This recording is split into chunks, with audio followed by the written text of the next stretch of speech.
Bring the kids, bring grandma and grandpa, heck, bring everyone, and come to the Mesquamaket Fall Fest in Westerly September 15th, 16th, and 17th at Mesquamaket State Beach. You'll find an array of great food trucks, arts and craft vendors, games, rides, and a Ferris wheel. Friday night, internet sensations the Jay Creek Cloggers will perform, as well as Ambrosia with special guest John Ford Coley. Saturday night, it's Mac McAnally, 10-time CMA Music Award winner. It's an endless summer at Mesquamaket Beach with Fall Fest. Mesquamaket.org.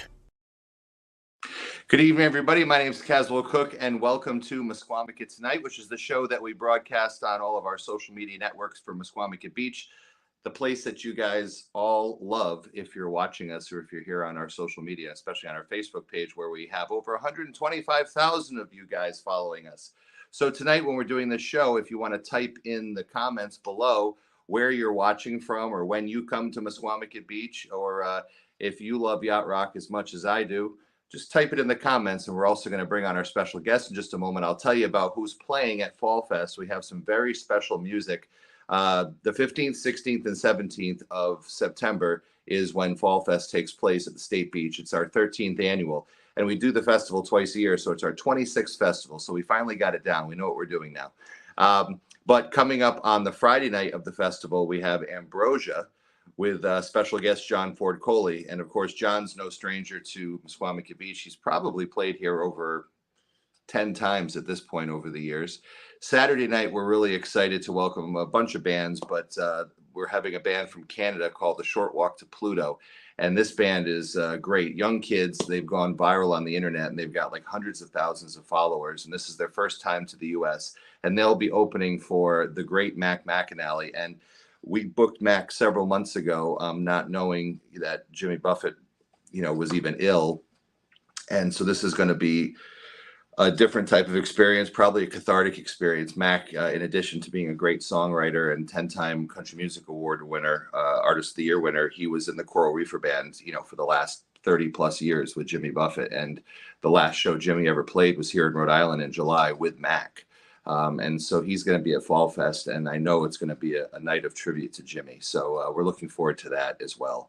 And then, of course, we've got amusements, and we've got rides, and we've got great food. But he's waiting for us backstage, and Ben's going to bring him out. We're going to bring out the man, the myth, the legend from the band Ambrosia, Joe Puerta. Ben.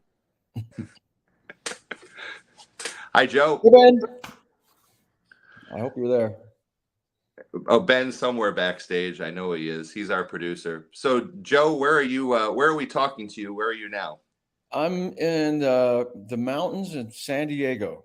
Can you imagine that? You have to think of San Diego as inland from the city. We're up at 4,700 feet, and we have kind of like a little, I don't know if you call it a little ranch. We have a couple of horses and 13 goats, 5 cats, and a dog, and a duck as well. And who takes care of them when you're animals? When you're on the road? Who takes care of all those animals? We have my brother-in-law. We have a split-level house, and downstairs we built his own apartment, and that's his role. He's the groundskeeper here, and he takes care of them when we're gone. Yeah. We just wanted to make sure somebody fed them when you came to Westerly next week. Definitely, we are. They have a very, very well kept life. Our new duck is especially happy because he was just rescued recently by my wife. He was not doing very well at all, and now he has his own pond. He's got like a 5-star hotel here, so he's very happy. Well, this is good. I like hearing that. This is something that the folks at home have no idea about this side of you, Joe. I didn't have an idea about it a few years ago before we moved from where we were before, that it was going to develop in such a way. We were going to get a couple of horses, and then I found out, well, a horse has to have a companion, so we got a couple of goats, and then my wife found out there were a few more goats that were in distress, so let's get those. And then she's sort of an animal rescuer, so that's the latest rescue being the duck. Well, we love to hear that. I wanted to tell you that you don't know, probably would never remember it, but you've actually been a guest on my show, The Caswell Cook Show, before. And I think it was, okay. And I have this, I used to do a public access show. Okay. And you guys, and it must have been 25 years ago, maybe 98, Okay. 99. I was a kid and you were playing at this casino near us called Foxwoods. Oh Um, yeah, yeah. yeah. And so I had That asked is, for that's a while a ago. I kind of while do. I ago. remember that show. Yeah. Yes. And Yep. so I was just going through all my old tapes and I've been getting them digitized. And I just yesterday said, I'm going to find that Ambrosia interview. It hasn't been seen. And Was so it I'm like going to in the lobby digitize. of the hotel or something like that? Did you do it there at Foxwoods? Yeah, I think it was like in the room where you guys played, and then I remember you had me on stage, and I've got a video somewhere of me singing one of your songs with you during sound check. Which Really?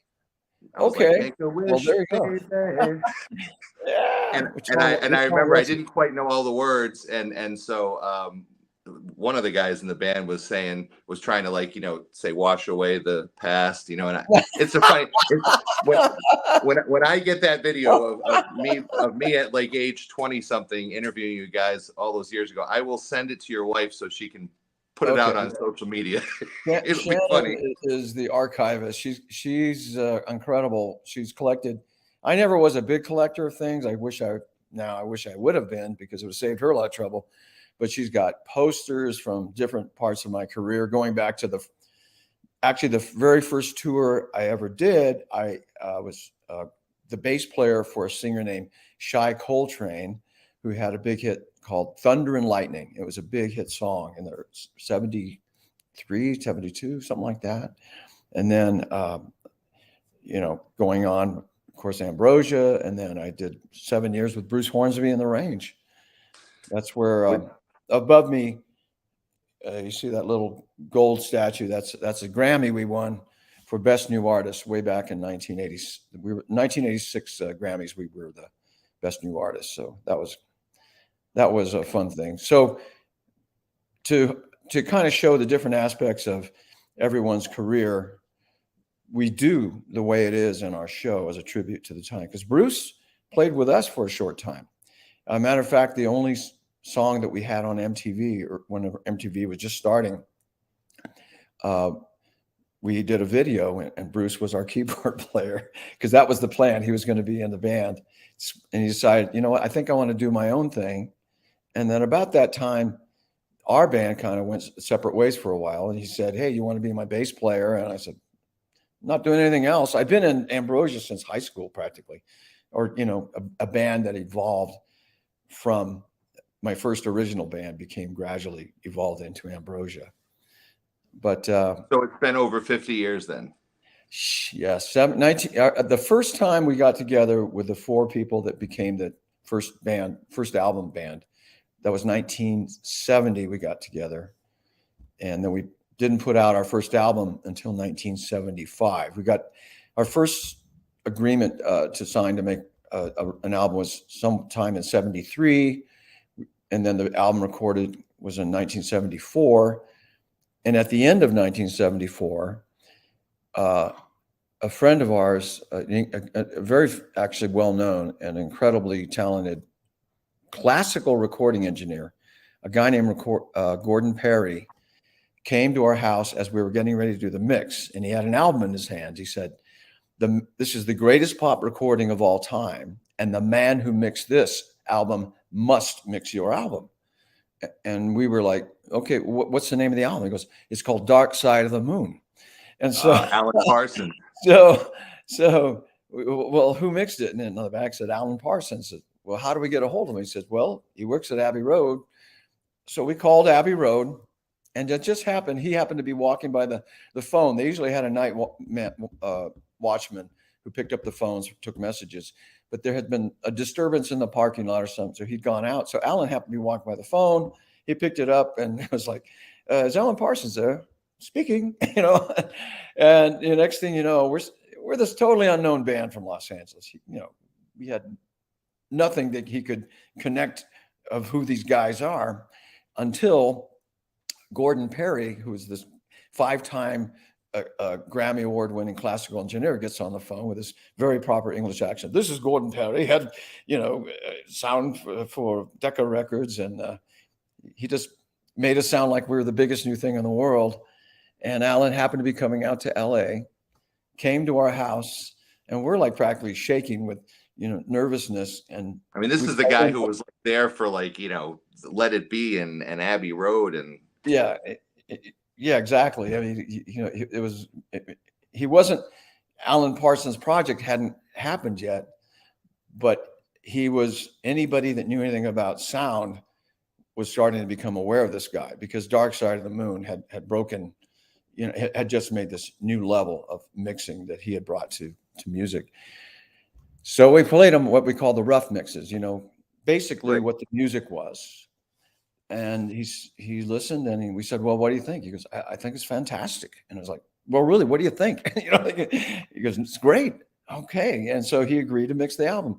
So our first album he was nominated along with the other engineers that worked on it for best engineering on the Grammy Award.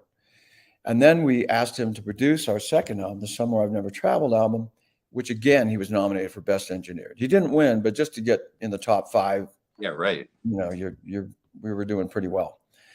And then he asked us, after we had done the second album with him, if we would want to play on a track, because he had gotten a deal with the same record company we were with, 20th Century Records, a kind of very small division of the film company. He said, I'm doing an album, and his manager, Eric Wolfson, was the main writer, and he asked us if we'd want to play on a track for him before he goes back to England. We said, sure. So we go into the studio, and he and his manager there, and his manager sits down at the piano and tries to show us the song that we're going to be recording. And he just goes on the piano, literally for about 5 minutes. He goes, doom, doom, doom, doom, doom, doom, doom, doom, doom, doom, like one note. For about so many minutes, we're thinking, is this a joke? And then he starts going, bum, bum, ba-dum, bum, dun, dun, dun, dun, dun. The theme for the song called The Raven, which was the first track for the Alan Parsons Project. His first album was called Tales of Mystery and Imagination. But it was so top secret, and we weren't going to be the singers on it. We were just recording the backing music. Right. They didn't even want us to know the name of the song. They didn't want us to know what the subject matter was or anything. So I said, well, what's the song called? And he said, it's called The Raver. The Raver. I said, what's a raver? And well, the raver is it's like a streetwalker, a prostitute. And I said, oh, well, shouldn't it have a little more bump and grind than just bump? How about a bass line that goes doo-doo-doom, bump-a-bump, doo-doo-doom, bump-a-bump? Yeah, that'll work. So gradually the song gets that doo-doo-doom, bump-a-bump. And that became the beginning of developing the arrangement on the spot for the song. And it was a very complex song, but that whole beginning where it just starts with a doom, doom. See, in his mind, he knew that there was going to be this big orchestral build and all these kind of sound effects and things, but we didn't know what was going to be going on for the first few minutes of just doom, doom, doom. And then anyway, their album comes out, and that was the beginning of establishing Alan. Wow. And then his second album comes out, and they put out a single, I Break Down. I break down. Da, da, da, da. And what is the bass line in that? Do-do-doom, dum, do-dum. So and no credit for you? Well, at least I know where it came from, So, and gradually it's being released to the world. When did you know that Ambrosia had made it? I mean, I know you started out. I mean, and I want to ask you about the whole genres of music, because it seems to me like you were more prog rock, and then now there's this term yacht rock, which didn't even exist when you were having those big hits. When was the first time that you kind of said, "Geez, we're onto something here"? Well, I think we put out the first album, and we were rehearsing to get ready to go on tour. And I remember our manager came we were rehearsing in some garage, and he comes into the garage and says, guys, your record, Holding On Yesterday, just went to #1 in Denver. And it was like, we're #1? And you look at the chart, because we had a visit to that radio station. It was like, Ambrosia, Elton John #2, the Eagles #3, and it was like, wow. It was like that kind of was like, wow, we're getting somewhere, you know. And when you started getting like insane radio play, when was that? Was it How Much I Feel?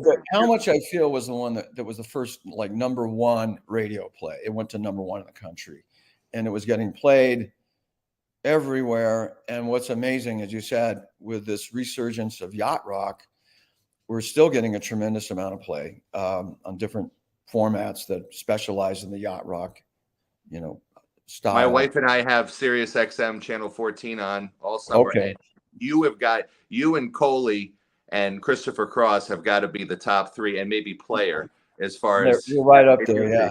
And yeah. So How Much I Feel, You're the Only Woman, Biggest Part of Me are like just mainstays of the whole yacht rock station. But what's kind of cool now, they're actually doing, quote, a deep track yacht rock people that were known for the hits, but they're going into our catalog and they've played even some of our more progressive songs, like on yacht I hear rock. Nice, very nice. Very nice, yeah. Which was also a single out in, it wasn't a top 40 nationally, but in certain markets, it was a fairly large hit, like New York City. And if you know the story behind that, I was reading a book written by Kurt Vonnegut Jr. He was a great American author. And we were looking for new lyrics for this song that we had. We loved the music behind it, but we weren't sure about the lyrics. We were going to try some different ideas. And I was reading the book and I said, you know, I think these, it's like a poem that he had in the book. Which was the beginning of the lyrics were nice.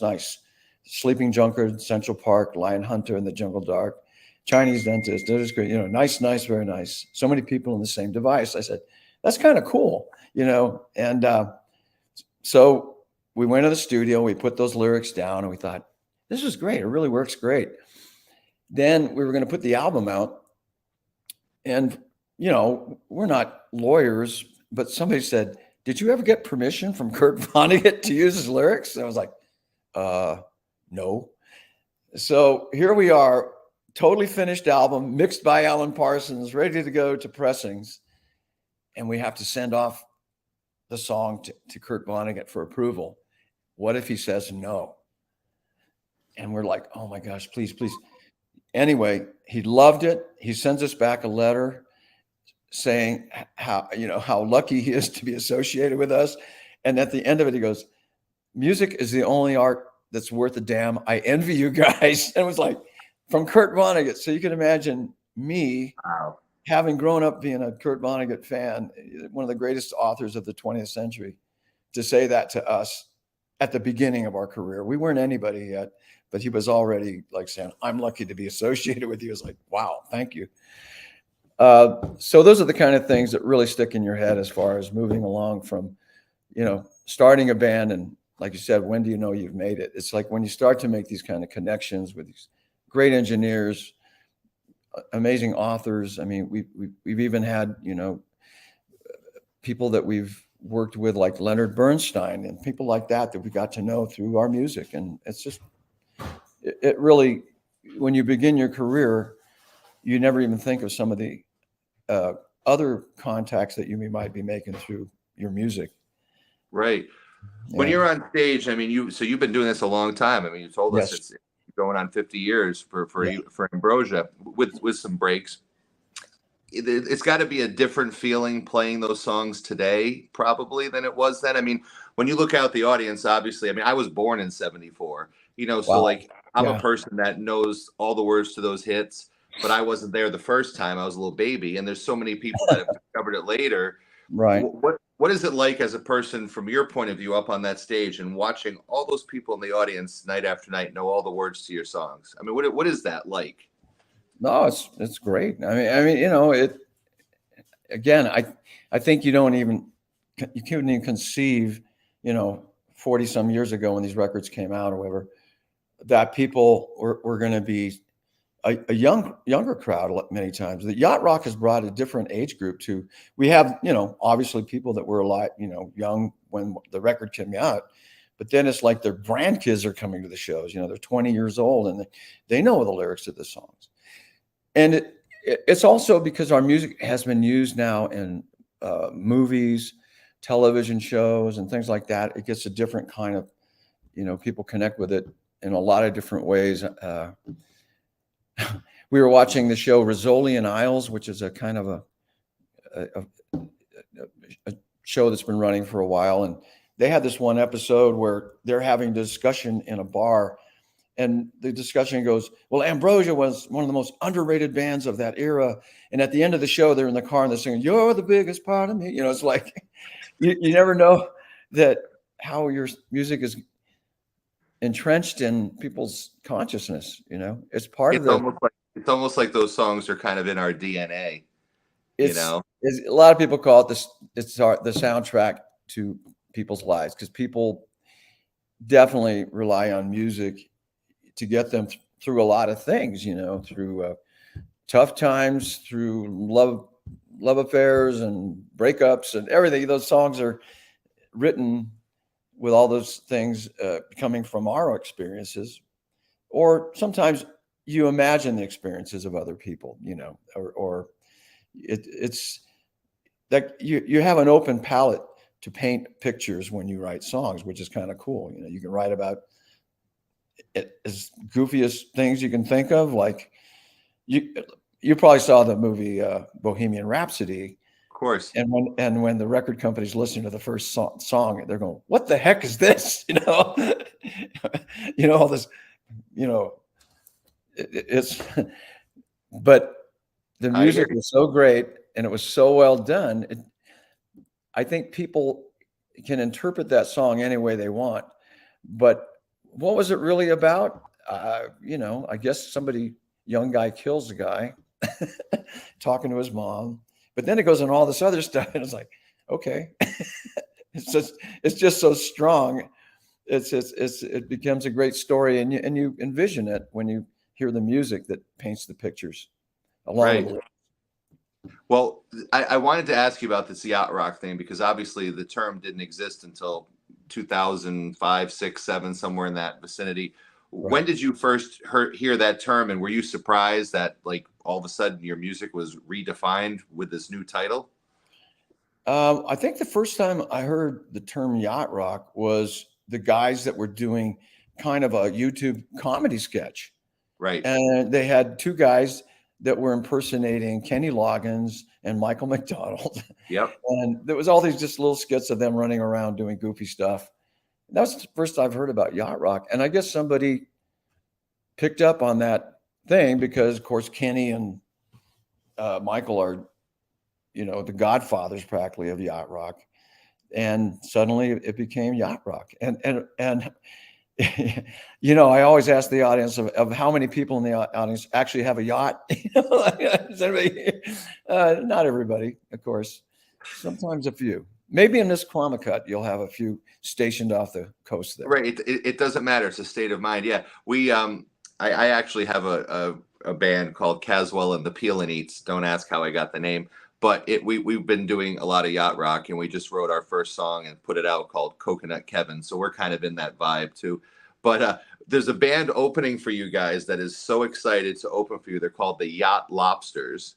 I've heard they're great. I've heard they are. In fact, we're trying to figure out if their saxophonist might step in with us and do the sax parts like on Biggest Part of Me. And there's also a little bit of saxophone on You're the Only Woman. So we're trying to work out the details that we might have them join us. That would be awesome. I've heard they're fantastic. Whatever. I've heard some great stuff about them. They are. I said, what is gonna fit to be a good opener for Ambrosia? Now, tell us about. So John Forcoli is a big friend of Mesquamacut Beach. He actually, we've known each other a long time. He actually played at my wedding, which was awesome. He was there. Wow. And, okay. But he pretty much comes here every summer and plays one of our shows. In fact, he was here in July, and I said, "You play with Ambrosia a lot. Why don't you come back?"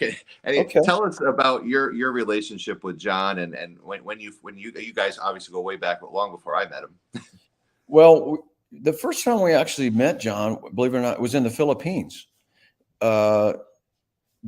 What's called yacht rock has a very big following in the Philippines. They love ballads and they love to sing along. They're all musicians, it seems, there, and singers. So we were on a show where he was on the show. It was that first time I think we met him, and gosh, that goes back, it's probably 20 years ago. And then we started forming the idea of doing a show with multiple acts, different. Usually, it's going to be solo artists like John now, but we would learn all the backing tracks for everybody. We would play our songs and bring in people like John Ford Coley, and we just did a show with Walter Egan. So we do Magnet and Steel and his song. We did Elliot Lurie. We did Brandy. So of course you said Peter Beckett with Player. We do Baby Come Back. So it's a show focused on the yacht rock sound, and that has been very successful. And when you mention how there's a new phenomenon with yacht rock, that's where I think we're bringing in an extraordinary range of people's ages. Very young people now are coming to the shows, along with, like I said, our older fans. So a couple questions, because I know we've kept you long enough. But next week, first of all, if you're just tuning in, we're talking with Joe from Ambrosia, who's going to be bringing the band to Mesquamaket Beach next week. First time ever playing in Mesquamaket. We saw you a year or two ago in Woonsocket, Rhode Island, at the maybe the Stadium Theater or something, and you guys put on an awesome show. But when people come to see Ambrosia in the year 2023, tell us who the band members are and tell us what they can expect in one of your shows. Well, we have three of the original guys. The legacy guys are myself, Burley Drummond, who's been with us since 1970, Chris North, again, 1970. All those years, we're still hanging together. We have three other members that have been with us, two of them for many, many years. One is Burley's wife, Mary Harris, who, when you mentioned Jimmy Buffett, she was with Jimmy Buffett for 5 years as part of the Coral Reefer Band. Matter of fact, she arranged the background vocals on 3 of his albums, and she was with him. And of course, it hit her pretty hard with Jimmy passing. And the other member is Doug Jackson, extraordinary guitar player who's been with us over 20 years. And the newest guy, he's been with us a little over 3 years, is a guy named Kip Lennon. And Kip is a well-known vocalist who comes from a family of musicians and singers.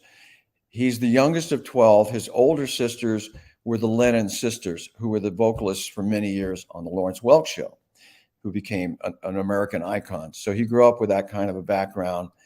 And he has a band with his cousins and brother, and they're called Venice. And they became kind of known when David Crosby was doing in an interview, his favorite band in the world was Venice. And they're known, again, as great background singers. And they've been hired by Roger Waters to do the tours for The Wall and things like that. They're known for their singing. So Kip Lennon is the other more or less co-lead vocalist with myself. And Mary sings leads as well, and Burley does too. But we're basically built around the 3 core members, these 3 other people that are all amazingly talented people. Yeah. Well, that's awesome. So we're going to see you next Friday night at Mesquamaket Beach at Fall Fest with the Yacht Lobsters first, and maybe their saxophone player is going to make their way into your band for a couple hours. Well, hopefully we can work that out. Yeah. And then John Ford Coley is going to be coming up and doing his Really Love to See It Tonight, Nights Are Forever Without You, We'll Never Have to Say whatever, all those great songs. Yeah, actually, the song that has incredible saxophone, if he knows it, is Love Is the Answer. Yes. If we do that, because we usually back him on those songs. He does some solo, and then we'll come up and we'll back him on most of the ones you just mentioned. Yeah. That's awesome. Yeah, well, we're looking forward to seeing you guys, and hopefully the weather's going to be great next week. Right, today it's like has to be. Yeah, right. Today's like 85 degrees and sunny, like summer just kicked in here for us. But we'll see what happens next week. And I'm going to get that interview dubbed so that I can hand you the interview from 25 years ago. Wow, that's amazing. That's pretty great. Cool. Well, we look forward to seeing you on Friday, and we'll welcome you to Mesquamaket Beach. Joe, thanks so much for being with us tonight. Oh, you're welcome. Thank you for having me. Thanks. Bye. All right, folks. Once again, Fall Fest, we're going to be on every night this week. We're going to be interviewing all the people that are going to be playing. We're going to be interviewing some of the vendors. We're going to be interviewing some of the people putting the festival on. But make sure you grab your tickets if you want to reserve seat up front. for Ambrosia. Otherwise, general admission gets you in and you can watch the show. But if you want a seat, you got to go to eventbrite.com and get a ticket in advance for a seat for Ambrosia, John Ford Coley, Friday night. And they'll go on around 8-ish, 8:30-ish on the main stage. So for everyone here at Mesquamicut, thank you for watching, and we'll see you tomorrow night with another show. Bring the kids, bring Grandma and Grandpa, heck, bring everyone, and come to the Mesquamicut Fall Fest in Westerly September 15th, 16th, and 17th at Mesquamicut State Beach. You'll find an array of great food trucks, arts and craft vendors, games, rides, and a Ferris wheel. Friday night, internet sensations the Jay Creek Cloggers will perform, as well as Ambrosia with special guest John Ford Coley. Saturday night, it's Mac McAnally, 10-time CMA Music Award winner. It's an endless summer at Mesquamicut Beach with Fall Fest. Mesquamicut.org.